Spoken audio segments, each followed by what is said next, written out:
அப்பா, நீங்கள் கவிதை அல்ல, உரைநடை. வர்ணிப்புக்கானவர் அல்ல, வாழ்க்கையின் யதார்த்தம். அச்சாணியை யாரும் அள்ளி முத்தமிடுவதில்லை, நீங்கள் அச்சாணி. உங்கள் உருவம் கூர்மையான ஆயுதம், ஆனாலும் நீங்களே அந்த ஓட்டத்தின் ஆதாரம். உங்கள் கரிசனம் எல்லாம் கண்டிப்பு என்று தோன்றியது, உங்கள் சொற்கள் எல்லாம் முற்களாய் தெரிந்தது. கேட்டதையெல்லாம் வாங்கித் தராத அப்பா என்கிற குறை இருந்தது. எங்கே போனாலும் நேரம் பார்த்து கட்டுப்படுத்தும் அப்பா என்கிற எரிச்சல் இருந்தது. எதை செய்தாலும் நேர்த்தி எதிர்பார்த்த அப்பா என்கிற வருத்தம் இருந்தது. அப்பா, உங்களை பற்றி நினைத்த அத்தனையும் தப்பப்பா. நான் 40 தொடும்போதுதான் ஞானம் பிறக்கிறது. உங்கள் ஞாபகம் நெஞ்சை நனைக்கிறது. ஒவ்வொரு வீடும் அப்பாவை பெரும்பாலும் தப்பாகவே புரிந்து கொள்கிறது. தாய்மடி, அத்தை மடி, காதலி மடி, மனைவி மடி என்று தேடிப்போய் தலை சாய்த்த உலகம் தந்தை மடியின் சுகம் அறிந்ததில்லை. தவறு செய்தபோது அடிக்காமல் திட்டாமல் மௌன விரதம் இருந்து தண்டித்தவர் நீங்கள். வாய்வரை வந்த பொய்கள் உங்கள் கண்களை பார்த்தால் எச்சிலோடு கரைந்துவிடும். என் பிள்ளை என்னை விட உயர வேண்டும் என்று களைக்காமல் சளைக்காமல் உழைத்தவர் நீங்கள்.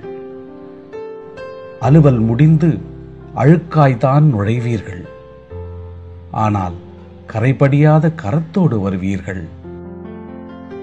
ஆணியில் தொங்கும் உங்கள் சட்டை பையே வீட்டு வங்கி.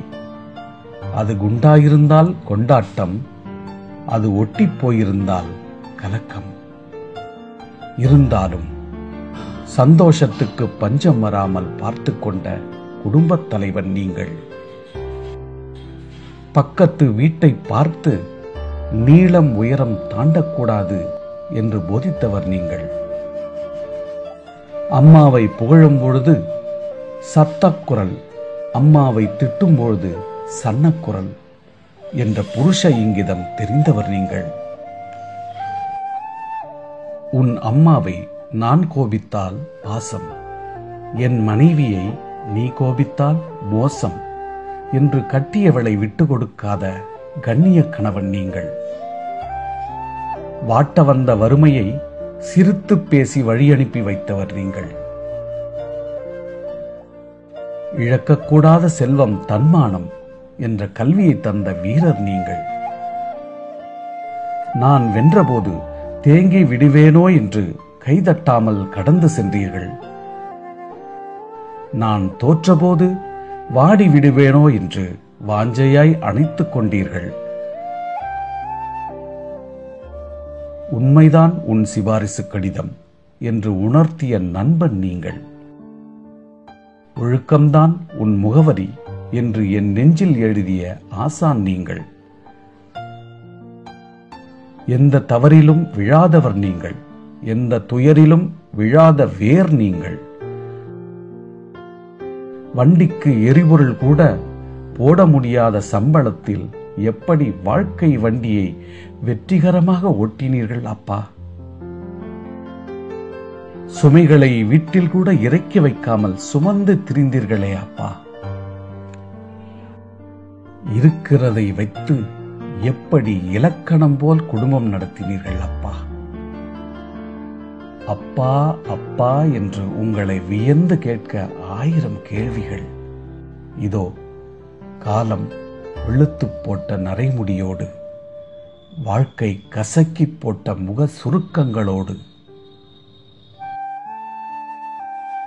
முதுமையின் அரவணைப்பில் பிறந்த குழந்தை போல அயர்ந்து உறங்கிக் கொண்டிருக்கிறீர்கள். அன்பாகவே வாழ்ந்து காட்டிய உங்களுக்கு இந்த வாழ்த்து ஈடாகுமா? எங்களுக்காகவே ஓடி ஓடி தேய்ந்து ஓய்ந்து காய்ந்து போன உங்கள் பாதங்களில் ஈரமுத்தமிடுகிறேன். அப்பா, நீங்கள் அப்பப்பா.